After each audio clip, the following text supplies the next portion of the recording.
મર્યા પછી જેની અતિશય પ્રબળ વાસના હોય એ તાત્કાલિક છૂટી નથી શકતો. એ જીવાત્મા તાત્કાલિક છૂટી નથી શકતો.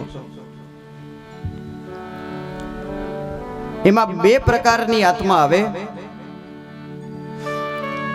એક અસાધારણ ઊંચી આત્મા અને એક અસાધારણ નીચી આત્મા.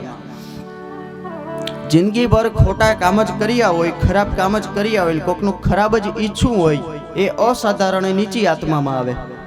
બહુ ભયંકર તામસી સ્વભાવ હોય ને એ એમાં આવે. અસાધારણ ઊંચી આત્મા સંતો, મહંતો, સ્વામીજીઓ, બધા સાચા સ્વામીજીઓ, એ બધા અસાધારણ ઊંચી આત્મામાં આવે. થાય છે શું? જ્યારે મૃત્યુ થાય, તમે કુંભારને ઘડો ઘડતા જોયો હશે. ચાકડો હોય, એના ઉપર માટીનો પીંડો નાખે અને પછી ચાકડો ફેરવે. ચાકડો ફેરવતો જાય, એ માટીના પીંડાને આકાર આપતો જાય અને ઘડો બનાવે. હવે ઘડો બનાવે, ઘડો બની જાય પછી એને તપાવે, પાક્કો ઘડો થઈ જાય, એ ઘડો તૈયાર થયો અને ઘડો એક જગ્યાએ રાખ્યો છે. માટીનો ઘડો એક જગ્યાએ રાખ્યો છે. આ હું તમને વેદાંતનો એક સિદ્ધાંત સમજાવું છું, બહુ ધ્યાન દઈને સમજજો. હવે એમ પૂછવામાં આવે કે એ ઘડામાં શું છે, એટલે તમે એમ કહેશો કે એમાં કાંઈ નથી. વાતય સાચી છે, એમાં કાંઈ નથી, પણ છતાં એમાં છે. એમાં કાંઈ નથી છતાં છે. હા છે. શું છે? આકાશ છે એમાં. હું તમને બહુ સીધી ને સહેલી રીતે સમજાવું છું. સમજાય છે ને? ન સમજાય ત્યાં કહી દેજો, હું એનાથી સરળ રીતે સમજાવવાના પ્રયાસ કરીશ શક્ય એટલા. માટીનો ઘડો તૈયાર થાય પછી તમને પૂછવામાં આવે કે એમાં શું છે, એટલે તમે કહેશો કે માટીના ઘડામાં કાંઈ નથી, પણ એમાં છે. એ ભલે ખાલી દેખાતો હોય. એમાં શું છે? એમાં આકાશ છે. આ બહાર જે આકાશ દેખાય છે ને એ એમાં છે. ક્યાંથી આવ્યું? એ આવ્યું નથી, એ હતું જ.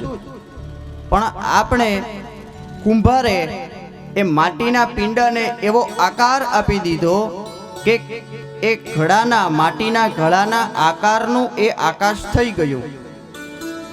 એને નામ આપ્યું ઘટાકાશ. આ બહાર જે દેખાય છે એને કહેવાય મહાકાશ. માટીના ઘડામાં જે કાંઈ નથી તેમ છતાં એમાં છે એ આકાશ, એને ઘટાકાશ નામ દીધું. આ બહાર જે દેખાય છે એને મહાકાશ નામ દીધું. હવે માટીના ઘડાને લઈ અને તમે જોરથી પટકો, પછાડો, એટલે માટીનો ઘડો ફૂટી જાય તો શું થાય? માટીના ઘડાની અંદર રહેલું જે આકાશ છે ને એ આ સીધે સીધું મહાકાશમાં ભળી જાય. એની વચ્ચેનું જે આવરણ હતું, જે બાધા હતી એની વચ્ચે આડું આવતું હતું. કોની કોની વચ્ચે? ઘડામાં જે આકાશ હતું, જેને મેં ઘટાકાશ આપણે નામ દીધું, એ અને આ મહાકાશ, એની વચ્ચે માટીનો ઘડો, કુંભ, એ આડો આવતો હતો. એને ફોડી નાખ્યો એટલે એ મહાકાશ અને ઘટાકાશ બંને એક થઈ ગયા. મૃત્યુ બીજું કાંઈ જ નથી, આનું જ નામ છે. આપણા સૌની અંદર આત્મા છે એટલે તો સાંભળીએ છીએ, બોલીએ છીએ, હાલીએ છીએ, ચાલીએ છીએ, ખાઈએ છીએ, પીએ છીએ, સૂઈએ છીએ, જાગીએ છીએ, આવી બધી પ્રતિક્રિયાઓ કરીએ છીએ. એ આત્મા એ ઘટાકાશ છે, એને ઘટાકાશ માનો. આ શરીર એને ઘડો માનો, માટીનો. આ માટીનો ઘડો જ છે ને, પંચ મહાભૂતમાંથી બનેલો છે.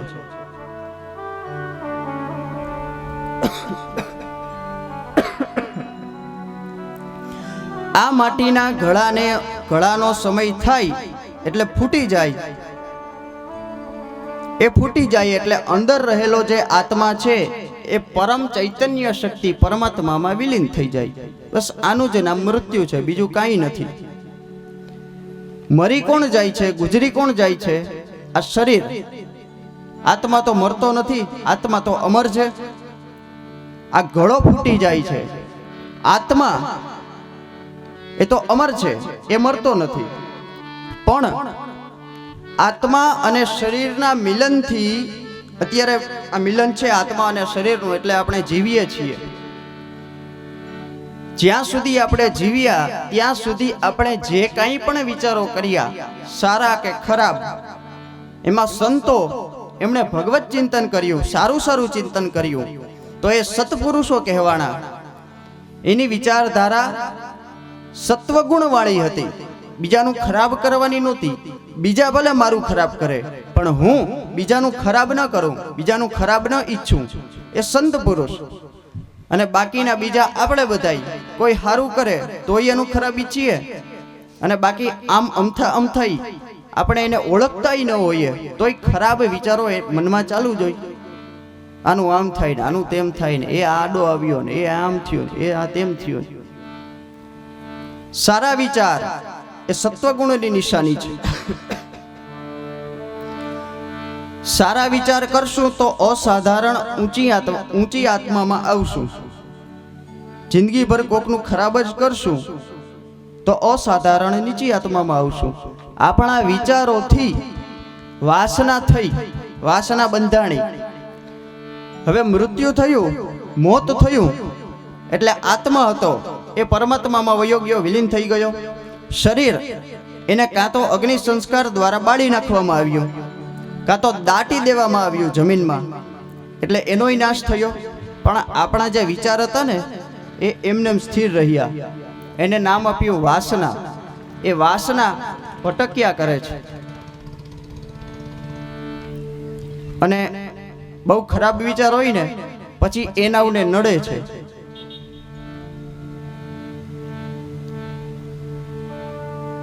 બાપાને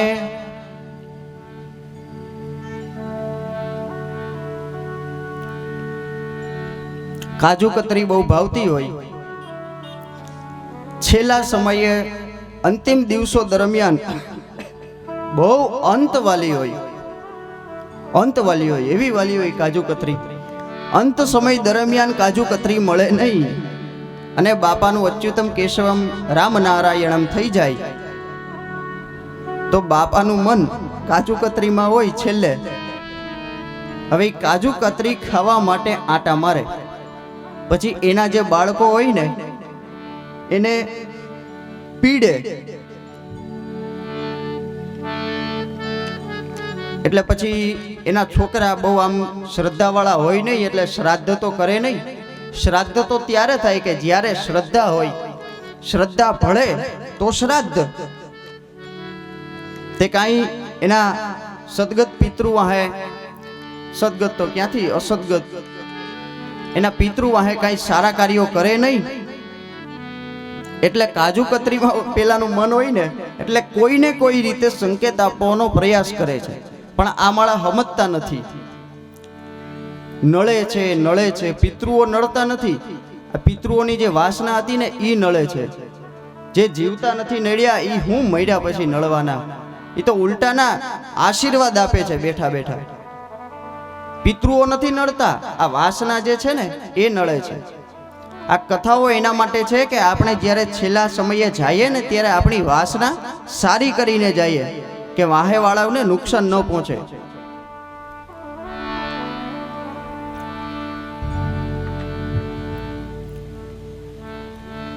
હવે અસાધારણ ઊંચી આત્મા અને અસાધારણ નીચી આત્મા, એનો જલ્દી જન્મ તરત થઈ શકતો નથી. કારણ કે એના માટે પણ અસાધારણ ગર્ભ જોઈએ છે. એને અસાધારણ ગર્ભ જોઈએ છે. કાં તો અસાધારણ ઊંચી કક્ષાનો ગર્ભ જોઈએ છે, કાં તો અસાધારણ નીચી કક્ષાનો ગર્ભ જોઈએ છે. એના મા બાપ એવા સાત્વિક હોય, એવા સંસ્કારી ને બુદ્ધિશાળી હોય એના પેટેથી અસાધારણ ઊંચી આત્મા જન્મ લે છે. અસાધારણ ઊંચી આત્માના જ્યોતિષમાં અમુક લક્ષણો કેવા હોય? એનો સૂર્ય અતિ પ્રબળ હોય, એનો બુદ્ધિ અતિ પ્રબળ હોય, એનો ગુરુ બહુ પ્રબળ હોય. આ અસાધારણ ઊંચી આત્માના લક્ષણો છે જ્યોતિષની દ્રષ્ટિએ. સૂર્ય અને બુધ ભેગા હોય તો એને બુધાદિત્ય યોગ કહેવાય. અને એટલો બધો માઇન્ડ પાવરફુલ હોય એનો કે એને સામાન્ય માણસો જે 2-5 મહિને કામ કરી શકે ને એ પેલો 15-20 દિવસમાં કરી બતાવે. સામાન્ય માણસને ભણાવીને થાકી જાય, પણ ઓલાને યાદ જ રહીને ઠોઠનો ઠોઠ જ રહી. આને એક વખત કીધું નથી અને યાદ રહ્યું નથી. આટલો શાર્પ માઇન્ડ હોય. ગુરુ પ્રબળ હોય. વળી જ્યોતિષમાં એવું કીધું છે કે ગુરુ કયા સ્થાનમાં હોય તો એ મોક્ષની પ્રાપ્તિ કરવા સુધી પહોંચેલો એ જીવ જ્યારે જન્મશે અને જીવશે તો એની મોક્ષની પ્રાપ્તિ થશે કે કેમ એ ગુરુના આધારે નક્કી થાય. 12મા સ્થાનમાં ગુરુ હોય તો એ મોક્ષના દરવાજા સુધી પહોંચે. ધારે તો કરી શકે, ધારે તો.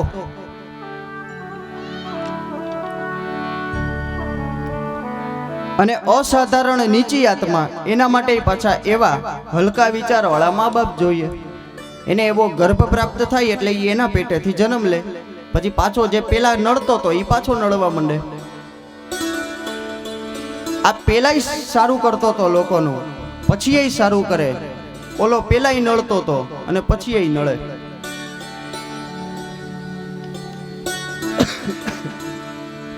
ગર્ભની શુદ્ધિ સંસ્કારથી થાય છે.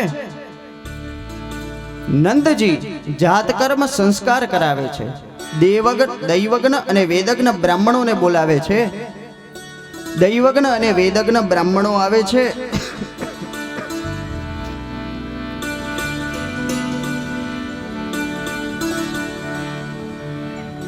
જાતકર્મ સંસ્કાર થાય ને પછી પિતા સંતાનનું કે પુત્રનું મુખ જુએ. જાતકર્મ સંસ્કાર થયા પછી નંદજીએ લાલજીનું મુખ જોયું.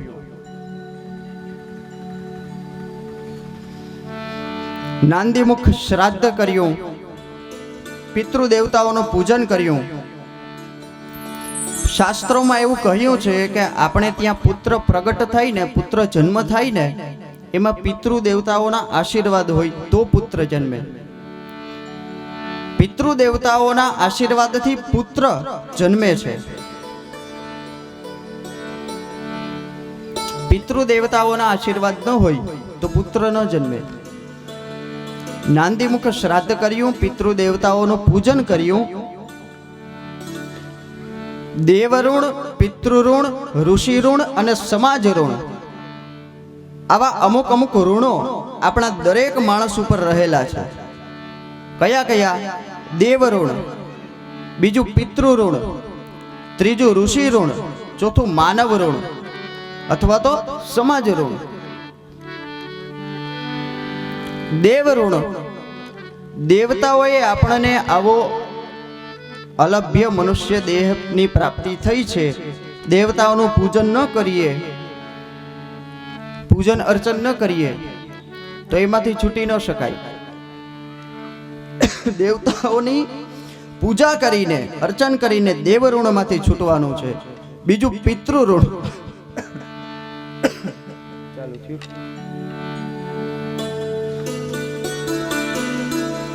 પિતૃ દેવતાઓનું યથાયોગ્ય પૂજન કરીને, શ્રાદ્ધ કરીને, એમની પાછળ સારા આવા સત્કાર્યો કરીને પિતૃ ઋણમાંથી આપણને મુક્તિ મળે છે.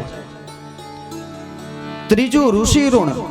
ઋષિઓએ આપણને જે માર્ગ બતાવ્યો છે, પોતાની સાધના કરી અને ઋષિઓને જે અનુભૂતિ થઈ કે અમે આ સાધના કરી અને પરમ લક્ષ્યની, પરમ પરમાત્માની પ્રાપ્તિ કરી, તમે પણ આ રસ્તે ચાલી, આ રાજમાર્ગ ઉપર ચાલી અને પરમાત્માની પ્રાપ્તિ કરી શકો છો. એના માટે આટલું આટલું આટલું કરવું. એમણે બતાવેલા રસ્તા ઉપર ચાલી અને ઋષિઋણમાંથી મુક્ત થઈએ છીએ. અને ચોથું, સમાજનું ઋણ અથવા તો માનવનું ઋણ. યથા યોગ્ય સમાજની કે માનવની સેવા કરીને આપણે માનવના કે સમાજના ઋણમાંથી મુક્ત થઈએ છીએ. સમાજની કે માનવની સેવા કરીને, કોઈને નડીને નહીં, અને સેવા ન કરવી હોય તો કમસે કમ કોઈને નડવું તો નહીં. એ પણ એક મોટામાં મોટી સેવા છે. ઘણા સેવા ન કરે પણ એવા નડે એવા નડે એવા નડે, ઓલા કરતા હોય ને એને કરવા ન દે. પોતે તો ન કરે,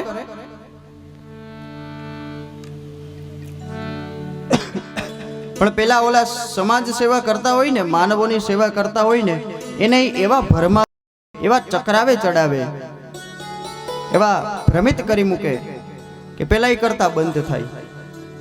કોઈને નડવું નહીં એ પણ એક મોટામાં મોટી સમાજ સેવા જ છે, માનવ સેવા જ છે. પુત્ર થાય ત્યારે પુત્ર ઋણમાંથી મુક્તિ મળે છે, પિતૃ ઋણમાંથી મુક્તિ મળે છે. બ્રાહ્મણો વેદ ઘોષ કરવા લાગ્યા, સૂત માગધ બંદીજનો સ્તુતિપાઠ કરવા લાગ્યા. નંદ બાબાના નંદાલયમાં આંગણામાં નવમી તિથિની વહેલી સવારે આખા ગોકુળ ગામની ગોપીઓ, સ્ત્રીઓ અને ગોવાળો એ બધા સારા સારા વસ્ત્રો પહેરી, નવા નવા વસ્ત્રો પહેરી, અલંકારો ધારણ કરી, હાથમાં નંદ યશોદા અને નાનકડા લાલજીને દેવાના ભેટ પદાર્થો લઈ અને સૌ આવ્યા. પ્રાતઃ સમયે નંદાલયમાં અબીલ ગુલાલ પુષ્પોથી આનંદની વહેંચણી એકબીજાને કરે છે અને ગાય છે, નંદ ઘેરા નંદ ભયો જય કનૈયા લાલ કી. નંદ ઘેરા નંદ ભયો જય કનૈયા લાલ કી. નંદ ઘેરા નંદ ભયો જય કનૈયા લાલ કી. નંદ ઘેરા નંદ ભયો જય કનૈયા લાલ કી. સૌ આનંદથી તાલીઓ પાડતા પાડતા, બોલતા બોલતા નંદોત્સવ ઉજવે છે નંદાલયના એ આંગણામાં નવમીની વહેલી સવારે. નંદ ઘેરા નંદ ભયો જય કનૈયા લાલ કી. નંદ ઘેરા નંદ ભયો જય કનૈયા લાલ કી. યશોદાને જાયો ભયો જય કનૈયા લાલ કી. યશોદાને જાયો ભયો જય કનૈયા લાલ કી. હાથી દિયો ઘોડા દિયો ઓર દિયો પાલકી. હાથી દિયો ઘોડા દિયો ઓર દિયો પાલકી. નંદ ઘેરા નંદ ભયો જય કનૈયા લાલ કી. નંદ ઘેરા નંદ ભયો જય કનૈયા લાલ કી. નંદ ઘેરા નંદ ભયો જય કનૈયા લાલ કી. નંદ ઘેરા નંદ ભયો જય કનૈયા લાલ કી.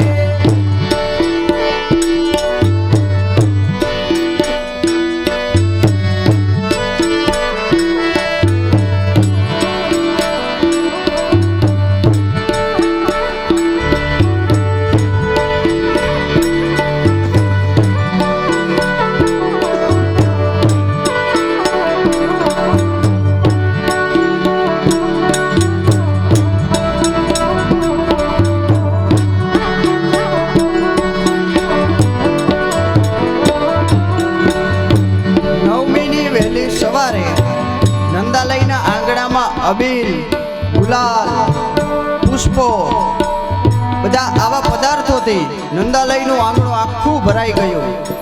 દધી પદાર્થો, દહીં, માખણ, આ બધું એકબીજા ઉપર છાંટે છે. શ્રી કૃષ્ણ ભગવાનનું પ્રાગટ્ય થયું. નંદજીને ત્યાં લાલો જન્મ્યો. માનો જાણે ગોકુળમાં દરેકને એમ છે કે અમારે ઘરે દીકરાનો જન્મ થયો. એવા આનંદથી ઉત્સવ ઉજવે છે, મહાન ઉત્સવ ઉજવે છે. નંદ ઘેરા નંદ ભયો જય કનૈયા લાલ કી. નંદ ઘેરા નંદ ભયો જય કનૈયા લાલ કી. નંદ ઘેરા નંદ ભયો જય કનૈયા લાલ કી. નંદ ઘેરા નંદ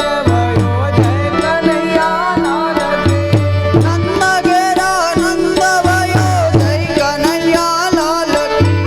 નંદ ઘેરા નંદ ભયો જય કનૈયા લાલ કી. નંદ ઘેરા નંદ ભયો જય કનૈયા લાલ કી. નંદ ઘેરા નંદ ભયો જય કનૈયા લાલ કી. નંદ ઘેરા નંદ ભયો જય કનૈયા લાલ કી. નંદ ઘેરા નંદ ભયો જય કનૈયા લાલ કી. નંદ ઘેરા નંદ ભયો જય કનૈયા લાલ કી. નંદ ઘેરા નંદ ભયો જય કનૈયા લાલ કી. નંદ ઘેરા નંદ ભયો જય કનૈયા લાલ કી. નંદ ઘેરા નંદ ભયો જય કનૈયા લાલ કી. નંદ ઘેરા નંદ ભયો જય કનૈયા લાલ કી. નંદ ઘેરા નંદ ભયો જય કનૈયા લાલ કી. નંદ ઘેરા નંદ ભયો જય કનૈયા લાલ કી. નંદ ઘેરા નંદ ભયો જય કનૈયા લાલ કી. નંદ ઘેરા નંદ ભયો જય કનૈયા લાલ કી. યશોદા કો જાયો ભયો જય કનૈયા લાલ કી. યશોદા કો જાયો ભયો જય કનૈયા લાલ કી. નંદ ઘેરા નંદ ભયો જય કનૈયા લાલ કી. નંદ ઘેરા નંદ ભયો જય કનૈયા લાલ કી. નંદ ઘેરા નંદ ભયો જય કનૈયા લાલ કી. શ્રી કૃષ્ણ કનૈયા લાલ કી જય. મહાન ઉત્સવ થયો, સૌ આનંદિત થયા. એવો ઉત્સવ થયો. નંદ બાબાએ ગાયોનું દાન આપ્યું, અન્નનું દાન આપ્યું, વસ્ત્રનું દાન આપ્યું, અલંકારોનું દાન આપ્યું. તિલાદ્રીન સપ્ત રત્ન ઉઘા. આનંદના રંગે સૌ રંગાયા. એકબીજાને ભેટી ભેટી અને વધાઈ આપવા લાગ્યા. એક બ્રાહ્મણને નંદ બાબાએ હજારો ગાયોનું દાન આપ્યું. હવે ઈ બ્રાહ્મણ દેવતા રહેતા હતા, તે રહેવા માટે ખાલી 2 જ રૂમ હતા. હજારો ગાયોનું દાન લઈ અને એ બ્રાહ્મણ દેવતા ગયા પાછા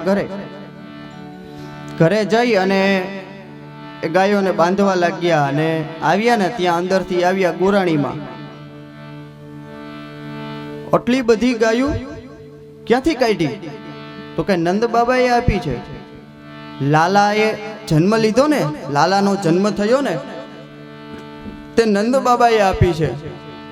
તમારા કામ આવા ને આવા જ હોય. ચાલુ કર્યું. એ રહેવા માટે ઘરમાં જગ્યા નથી. આ ગાયોને બાંધશું ક્યાં? માણસ દેવા સમયે ભલે રાજી થઈ, આનંદિત થઈ અને દાન કરે, આપવા માંડે, પણ તમારે જરાક લેવામાં વિચાર તો કરવો જોઈએ કે નહીં? 2 રૂમ, એમાં એક રૂમમાં રસોડું, બીજા રૂમમાં ખાઈએ છીએ, હુઈએ છીએ. એમાંય પાછા 4 છોકરા રોકકળ કરે, બાધાબાધી કરે, તોફાન કરે. આપણે રહેવાની જગ્યા નથી. આ હજારો ગાયોને રાખશું ક્યાં? એટલું બોલ્યા, બહુ બોલવા જ લાગ્યા. તો ઓલા બ્રાહ્મણ દેવતાએ ખાટલાની આડે વામકુક્ષી કરી અને કીધું કે ચિંતા કરમાં, આમાંથી અડધી તારા ભાઈને મોકલાવવાની છે. તો કે એમ? તો બરાબર, તો સારું થયું. લ્યો, નંદ બાબા દાન કરે ને પછી ફરી ગયું બાજુ. નંદ બાબા દાન કરે ને એટલા પ્રેમથી ને ભાવથી દાન કરે. નંદ બાબાએ બહુ સારું કામ કર્યું છે હો. કારણ કે ખબર પડી ને કે હવે પોતાને મોકલવાની છે. ચારે બાજુ ગોકુલમાં આનંદ આનંદ આનંદ છવાયો. થોડા દિવસો ગયા અને કૈલાસના ગિરિવર શિખર ઉપર ખબર પડી ભગવાનને કે ભગવાનનો જન્મ થઈ ચૂક્યો છે. દર્શન કરવા તો જવું જ જોઈએ. શ્રી કૃષ્ણ ભગવાન નારાયણ એ રામાવતારમાં પણ જ્યારે રામ થઈ અને આવ્યા ત્યારે પણ શિવજી કોઈને કોઈ સ્વરૂપ ધારણ કરી અને અયોધ્યામાં રામચંદ્રજીના નાના એવા રામલલ્લાના દર્શન કરવા આવે છે. પૂજ્ય ડોંગરેજી મહારાજ એમ કહે છે કે અયોધ્યામાં રામલલ્લાનું દર્શન કરી અને શિવજી વયા નથી ગયા. એ બાનું ગોતિયા જ કરે છે, આવ્યા જ કરે છે. પરિણામે કોઈને કોઈ સ્વરૂપ લઈ, અલગ અલગ સ્વરૂપો લઈ અને આવે છે રામલલ્લાના દર્શન કરવા માટે. એકવાર દર્શન કરીને જતા નથી રહ્યા. પૂજ્ય ડોંગરેજી મહારાજ કહે છે આ કૃષ્ણ જન્મ થયો, શિવજીને ખબર પડી કૈલાસ ઉપર ભગવાને અવતાર લઈ લીધો છે, દર્શન કરવા જવું છે. એ દિવસ હતો શ્રાવણ વદ 12. શ્રાવણ વદ 12ના દિવસે ભગવાન શિવ જોગીનું રૂપ ધારણ કરી અને નાનકડા એવા લાલજીનું દર્શન કરવા આવે છે. ગિરિવર શિખર ઉપરથી ધીમે ધીમે ધીમે નીચે ઉતરે છે, આવે છે ગોકુળમાં. સાધુનું વેશ છે. એ મૈયા તોરે દ્વારે બાલા જોગી આયો, બાલા જોગી જય હો. મૈયા તોરે દ્વારે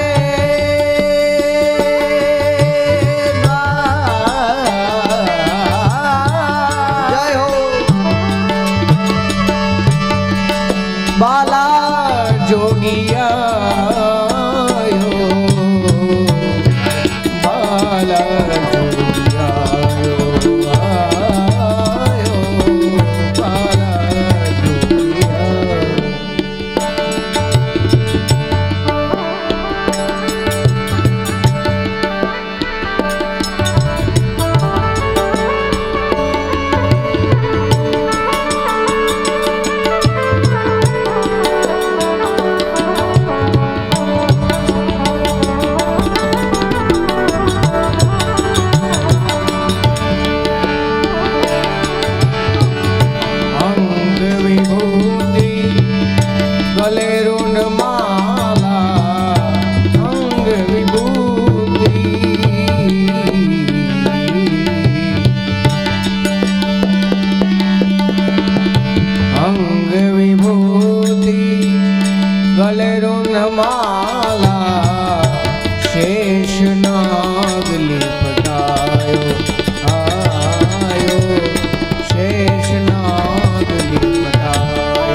ભાગો તિલક ભાલ ચંદ્રમા, ઘરે ઘરે અલખ જગાયો,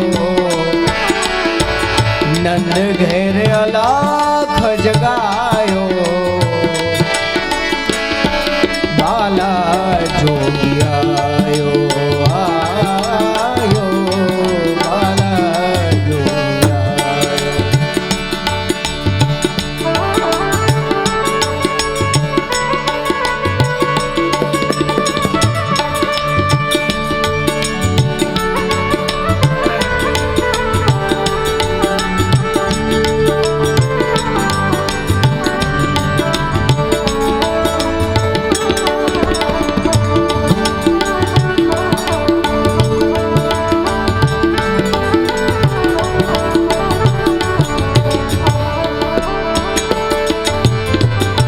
ले भिक्षा निकली नंदरानी, कंचन थाल धरायो आयो,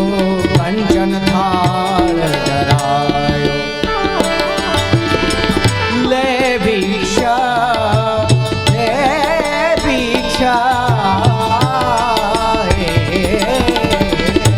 લે ભિક્ષા નીકળી નંદરાની કંચન થાળ ધરાયો આયો કંચન થાળ ધરાયો લો ભિક્ષા જોગી જાવ આસન પર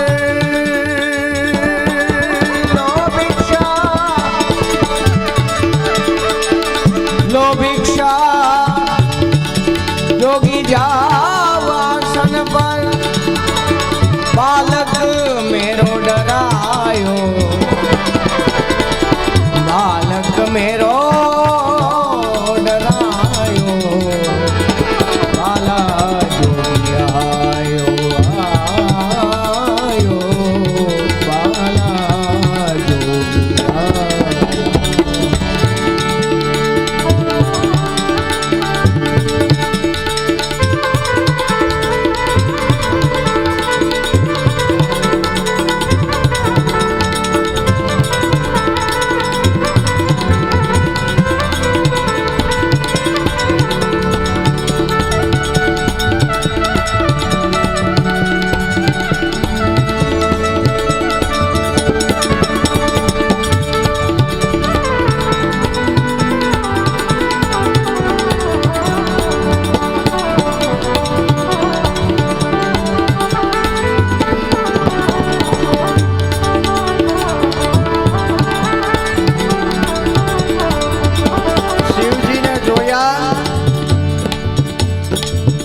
એક ગોપીએ કહ્યું, શિવજી સાધુના વેશમાં હતા. કહ્યું, મહારાજ જ્યોતિષી છો? શિવજીએ વધાવી લીધું કે હા, બહાનું મળી ગયું. કહ્યું, હા જ્યોતિષી હે હમ. તમારું નામ? તો કે મારું નામ, मेरा नाम सदाशिव ज्योतिषी है. मेरा नाम सदाशिव जोशी है. જોશ જોતા આવડે છે? તો કે હા, અમારે નંદજીને યશોદાજીને ત્યાં લાલો હમણાં જ જન્મ્યો છે, એમના જોશ જોઈ દેશો? શિવજીને થયું આ કામ તો સહેલું થઈ ગયું.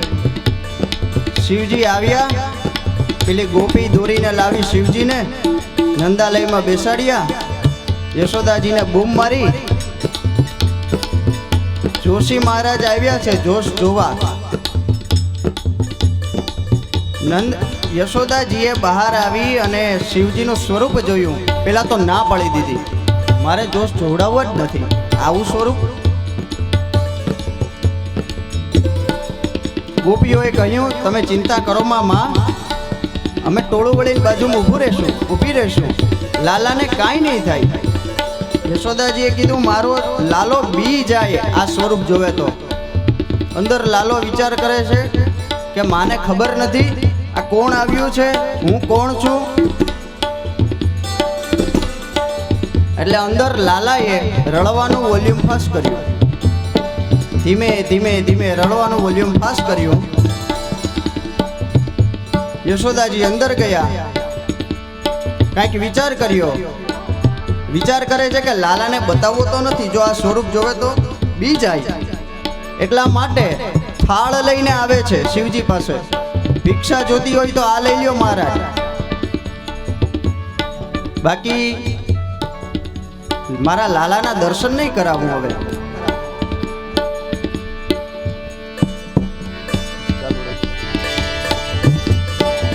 શિવજીએ ના પાડી, મૈયા મારે આ કોઈ ભિક્ષા નથી જોતી. અંદર જે છે ને એક ખજાનો દે મને, હું એના દર્શન કરવા આવ્યો છું. મને ખજાનાના દર્શન કરાવ, મને એ બતાવ. ના ચાહિએ તેરી દौलत दुनिया, ना चाहिए तेरी दौलत दुनिया और न कंचन माया और न कंचन माया. अपने लाल का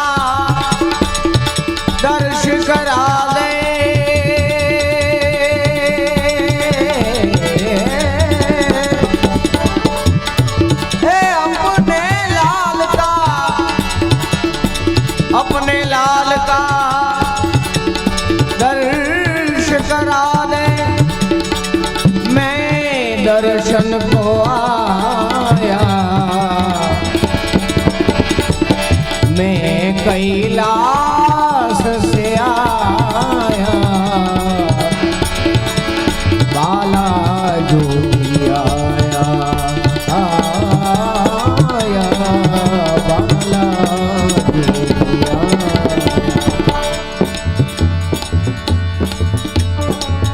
અહીંયા લાલાએ પોતાનું રડવાનું વોલ્યુમ ફાસ્ટ કર્યું. આ બાજુ શિવજીએ થાળ લેવાની તો ના પાડી દીધી. મારે આ કોઈ ભિક્ષા જોતી નથી. અંદરથી લાલાઓ જે છે ને એને મારી ગોદમાં આપ, મારે એના દર્શન કરવા છે. યશોદાજીએ ઘસીને ના પાડી દીધી. એ નહીં મળે મારે. બાકી જે બીજું કાંઈ પણ જોતું હોય તો બોલો. પૈસા જોઈએ છે, ધન જોઈએ છે, બીજું કાંઈ પણ જોતું હોય તો બોલો, પણ લાલો નહીં આપું. એટલે શિવજી ગોમુખીમાં હાથ નાખી અને જપવા લાગ્યા.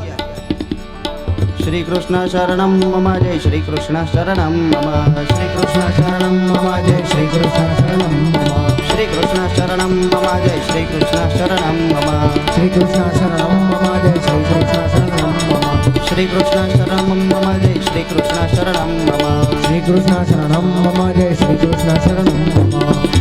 એક ગોપીએ જોયું શિવજીના હોઠ ફફળે છે. તે જઈને યશોદાજીને કીધું કે આ સાધુ કંઈક મંત્ર ભણે છે ને એટલે લાલો રડે છે એવું મને લાગે છે. બીજી ગોપીએ જઈને કીધું કે લાલો રડે છે, મને એમ લાગે છે કે આ સાધુ મહારાજ કંઈક જાણતા હશે, એમને આપો ને એટલે કદાચ લાલો શાંત થઈ જાય. યશોદાજી અવઢવમાં છે કે આપવો લાલાને કે ન આપવો, મારા લાલાનું શું થશે.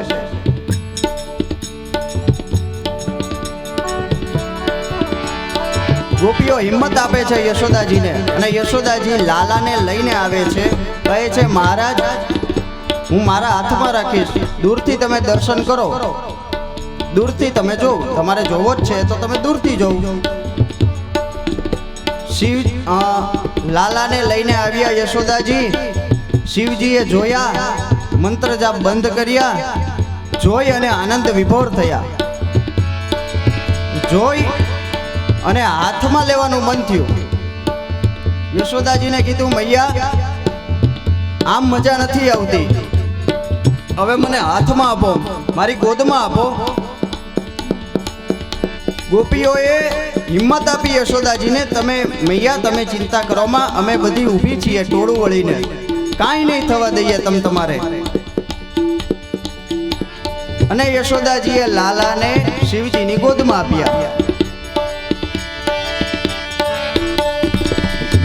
पंचदेव परिक्रमा करके, જય હો. पंचदेव परिक्रमा करके शृंगीनाद बजायो, सूरदास बलिहारी मैया, सूरदास बलिहारी जुग जुग जिए तेरो जायो, आया नगर में जोगी आयो, आगे अलग जगायो, आया नगर में जोगी आयो, आगे अलग आगे अलग जाके अलग जगायो. શ્રી કૃષ્ણ કનૈયા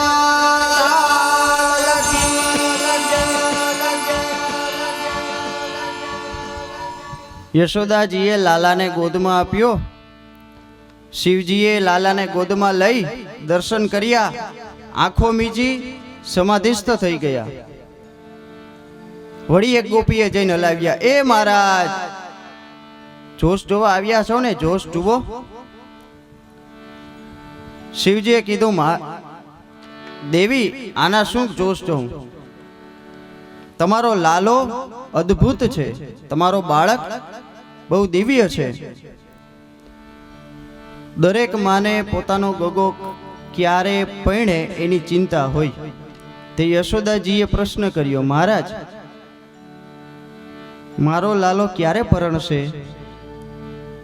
એટલે શિવજીએ કીધું કે માં, તમારો લાલો પરણશે? અરે એવો પરણશે કે ઠીકા ઠીકનો પરણશે. અને એટલી બધી જાનમાં જઈ જઈને તું થાકી જઈશ એવો ઠીકા ઠીકનો પરણશે. એટલે લાલો શિવજીની ગોદમાં જે રમતો હતો ને, તે હળવેકથી શિવજીની દાઢી ખેંચી કે ચૂપ, રહસ્ય વિસ્ફોટ નથી કરવાનો, હજી બાકી છે, હજી ઘણી બધી. અત્યારથી બધું કહી દેશો છતું ઉઘાડું પાડી નાખશો શું થશે? શિવજી લાલાના દર્શન કરી આનંદ વિભોર થયા. લાલો સોંપ્યો પાછો મા યશોદાની ગોદમાં. યશોદાજીની અને લાલાની 5 પરિક્રમા કરી શ્રી કૃષ્ણ શરણમ મમ, શ્રી કૃષ્ણ શરણમ મમ, શ્રી કૃષ્ણ શરણમ મમનો જાપ કરતા કરતા વિદાય થયા. મા યશોદા પોતાના લાલાને હૃદયે ચાંપી અને ઊભા રહ્યા, વિચાર કરતા રહ્યા, કેવા આનંદી અદ્ભુત સાધુ હતા. એ દિવસ હતો શ્રાવણ વદ બારસનો. 2 દિવસ ગયા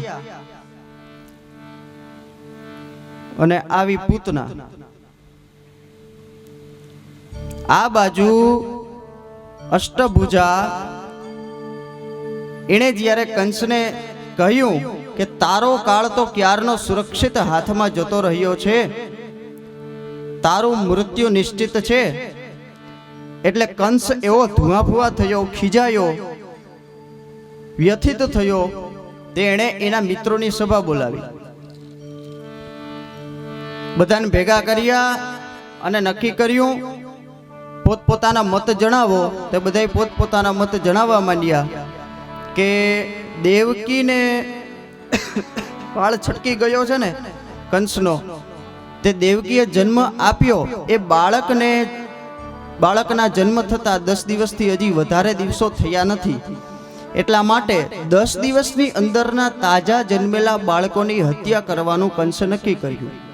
બધાએ પોતપોતાનો મત જણાવ્યો. પણ આ કામ કરવા તૈયાર કોણ થાય? એટલે આંગળી ઊંચી કરી પૂતનાએ. શું કામ? 10 દિવસની તાજું જન્મેલું બાળક હોય એ એની મા પાસે વધારે રહે, એના પિતા પાસે રહેવાની સંભાવના બહુ ઓછી. એ એની મા પાસે વધારે રહે.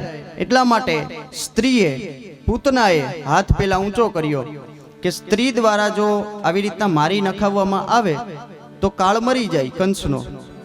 એવા વિચારથી પૂતના તૈયાર થઈ. પૂતના સુંદર સ્ત્રીનું રૂપ લઈ અને ગોકુળ આવે છે. ગોકુળમાં એક ગોપીએ જોયું, ઓહો, આ સ્ત્રી અમારા ગામની તો લાગતી નથી, આટલી બધી સુંદર. ધીમે ધીમે ધીમે પૂતના આવે છે. પૂતનાએ આવી અને ગોપીને કહ્યું, જય શ્રી કૃષ્ણ. પેલી ગોપીએ કીધું, જય શ્રી કૃષ્ણ. અને પૂછ્યું, યશોદાને ત્યાં લાલો જન્મ્યો છે, તે એને જોવા આવ્યા છો? તો કે હા. તમે અમારા ગામના હોય એવું તો લાગતું નથી. તો કે સાવ સાચું કીધું. આ લાલાના, યશોદાના લાલાના બહુ વખાણ સાંભળ્યા ને, તે ફરતી ફરતી આવી છું. હવે બન્યું તું એવું કે મથુરામાં કંસે આદેશ કર્યો પૂતનાને, 10 દિવસના તાજા જન્મેલા જેટલા બાળકો હતા ને એને મારી નાખવાનો સંકલ્પ કર્યો. તે પૂતના પોતાના વક્ષસ્થળમાં ઝેર ચોપડી અને તાજા જન્મેલા બાળકને મારતી મારતી આવતી હતી. ભગવાને વિચાર કર્યો કે આ વધારે કોઈ બીજા બાળકોને મારે એના કરતાં સીધે સીધી મારી પાસે જ બોલાવી લઉં. તે સીધી બોલાવી ભગવાને પોતાની પાસે કે તું સીધી અહીં આવતી રહે, બીજે ક્યાંય આડી અવળી થામા. પૂતનાએ સ્વીકાર કર્યો એ વાતનો પેલી ગોપીની કે હા, યશોદાજીના લાલાની બહુ વાત સાંભળી, બહુ વખાણ સાંભળ્યા, બહુ સુંદર બાળક છે, તે જોવા આવી છું. પેલી ગોપી પૂતનાને સાથે લઈ અને આવી નંદાલયમાં યશોદાજીના ઘરે. મૈયા, આ સ્ત્રી લાલાના દર્શન કરવા આવી છે. એ સમયે યશોદાજી લાલાને રમણી રહ્યા હતા. નંદજી એ સમયે નહોતા. એ શું કામ નહોતા એ હમણાં આગળ કહીશ. યશોદાજી લાલાને રમણી રહ્યા છે, પારણામાં સુવાડ્યા છે, મા દીકરો બેય લાડ પ્રેમ કરે છે. ત્યાં પૂતનાએ આવીને કહ્યું, મૈયા જય શ્રી કૃષ્ણ. યશોદાજીએ કીધું, જય શ્રી કૃષ્ણ. તમારા લાલાના વખાણ બહુ સાંભળ્યા ને, તે જોવા આવી છું.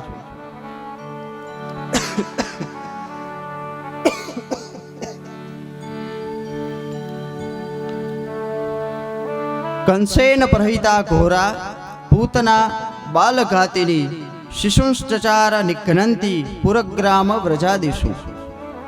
પુરગ્રામ વ્રજાદિષુ. તમારા લાલાના વખાણ સાંભળીને એના દર્શન કરવા, એને જોવા આવી છું. એટલે પેલી ગોપી તો પૂતનાને મૂકીને જતી રહી. આ બાજુ પૂતનાના હાથમાં લાલાને સોંપી અને યશોદાજી મહેમાન આવ્યા છે ને, તે કાંઈક ઠંડુ કરી આવું કે ચા પાણી કરી આવું એમ વિચારીને અંદર રસોડામાં ગયા. પૂતનાએ તકનો લાભ લીધો કે કોઈ છે નહીં. યશોદાજી અંદર ગયા છે, નંદજી હતા નહીં, બીજું કોઈ દેખાતું નથી આજુબાજુમાં. લાલાને પારણામાંથી ઉપાડી અને ભાગી સીધી. પૂતનાએ વિચાર કર્યો કે હવે કોઈ છે નહીં, તક સારી છે. તે પોતાના વક્ષસ્થળને લાલાના મુખમાં આપ્યું. એમાં ઝેર ચોપડ્યું હતું, કાલકૂટ.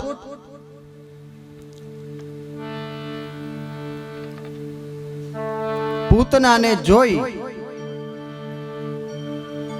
અને નાનકડા લાલજી આંખો મીચી ગયા.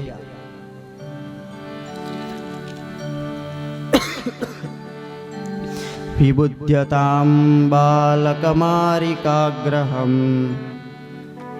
ચરાચરાત્મા સનિમીલિતે ક્ષણઃ.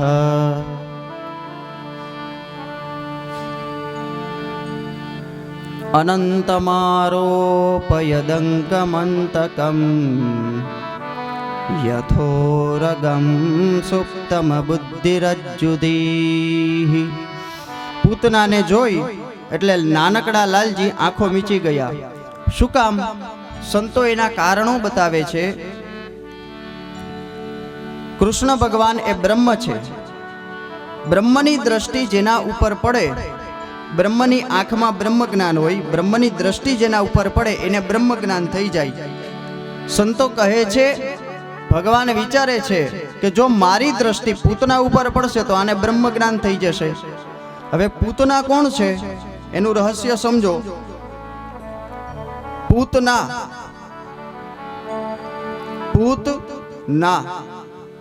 પૂતનો અર્થ થાય પવિત્ર. ના નથી, જે પવિત્ર નથી તે. શું પવિત્ર નથી? પૂતના એ અવિદ્યાનું સ્વરૂપ છે. અવિદ્યા પવિત્ર નથી. જે પવિત્ર નથી તે પૂતના. સવારના એ બ્રાહ્મણો પૂજા કરાવે ને, તો બધી પૂજાની સામગ્રીઓ ઉપર પવિત્રી પ્રોક્ષણ કરાવે છે. પૂતમ પવિત્રેણ વાજ્યમાપઃ.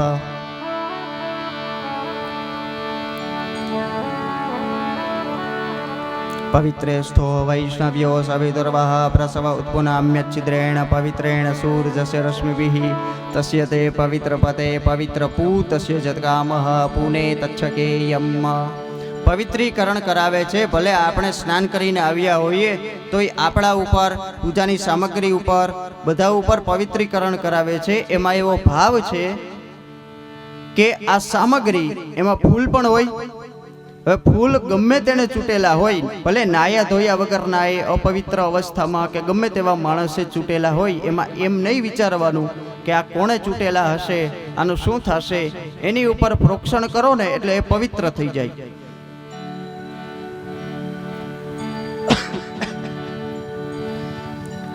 પૂતના, પૂત એટલે પવિત્ર, ના એટલે નથી, જે પવિત્ર નથી તે પૂતના. અવિદ્યા એનું સ્વરૂપ છે પૂતના.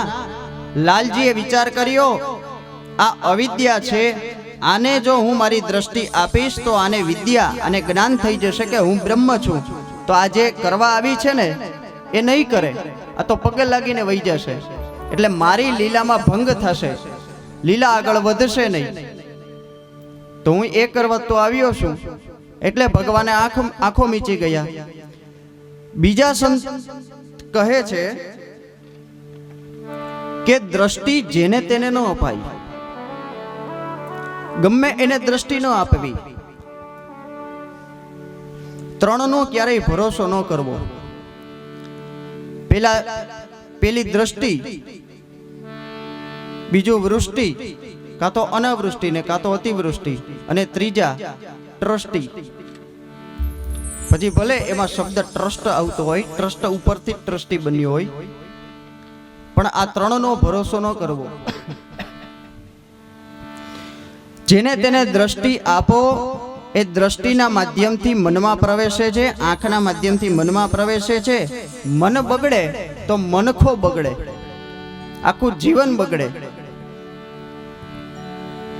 એટલે દ્રષ્ટિ જેને તેને ન આપવી. ત્રીજા સંત કહે છે, મને એવું કારણ લાગે છે કે હું જ્યારે સૂતો ન હોઉં ને પારણામાં, માં બહુ ઝુલાવે, હું સૂતો ન હોઉં. એટલે યશોદામાં બોલે કે ચૂપચાપ સૂઈ જા, નહીં તો બાઘડો આવશે. માં એમનેમ કહેતી, આ તો હાચો હાચ બાઘડો આવ્યો. એટલે બીક ના માર્યા ભગવાન શ્રી કૃષ્ણ લાલજી આંખ મીચી ગયા. એક સંત કહે છે, નહીં, મને બીજું કારણ લાગે છે.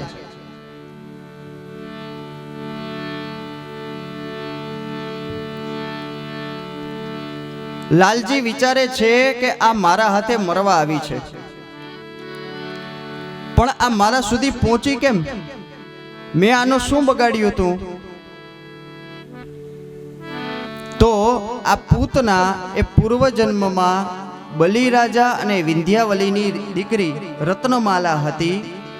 વામન ભગવાન જ્યારે બલિરાજા પાસે 3 ડગલા પૃથ્વી યાચવા માંગવા આવ્યા ને, ત્યારે એનું અદ્ભુત સુંદરતા જોઈ અને આ રત્નમાલાને એમ થયું કે કેવો સુંદર બાળક છે, આવો દીકરો મારે હોય તો. એટલે પેલા એને પુત્ર ભાવ જાગ્યો ભગવાન પ્રત્યે, પેલો પુત્ર ભાવ જાગ્યો. પણ પછી રત્નમાલાના પિતા બલિ એને 3જા ડગલા માટે વામન ભગવાને હેરાન પરેશાન કર્યા ને, એટલે શત્રુભાવ જાગ્યો કે આમ આવી રીતના મારા બાપાને હેરાન પરેશાન કરે છે, આને તો મારવા જોઈએ. પેલા પુત્ર ભાવ જાગ્યો, પછી શત્રુભાવ જાગ્યો. આ બેય ભાવ એની પૂર્તિ આ પૂતના જન્મમાં કરી છે ભગવાને.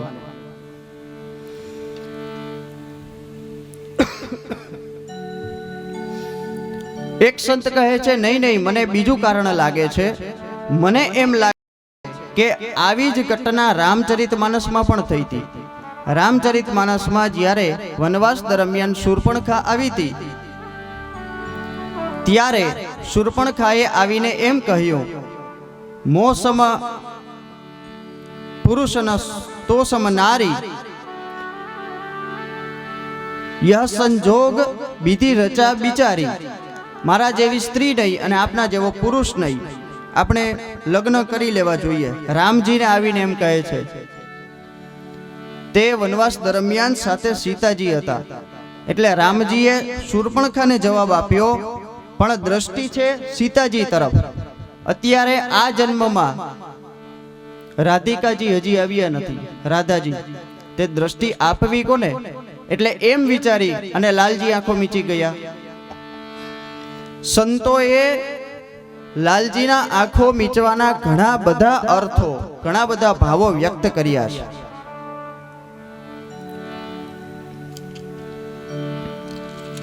પૂતનાએ પોતાનું વક્ષસ્થળ લાલજીના મુખમાં આપ્યું. લાલજીએ વાત્સલ્ય તો હતું નહીં કઈ. પૂતનાને વાત્સલ્યથી દૂધ ઉત્પન્ન થાય, એનાથી થાય. એ તો વિષ ચોપડીને મારવા આવી હતી. તે વિષ એનું પાન કરી ગયા. લાલજી આંખ બંધ કરી અને વિચારે છે કે આ મને વિષ પાવા આવી છે, ઝેર પાવા આવી છે. હવે ઝેર પીવાનો અનુભવ કોને છે? ભગવાન શંકરને. ચાલો આપણે ધ્યાન કરીએ કે હે ભગવાન શંકર, મને શક્તિ આપજો કે હું આ વિષ ધારણ કરી શકું. એટલા માટે લાલજી આંખો મીચી ગયા.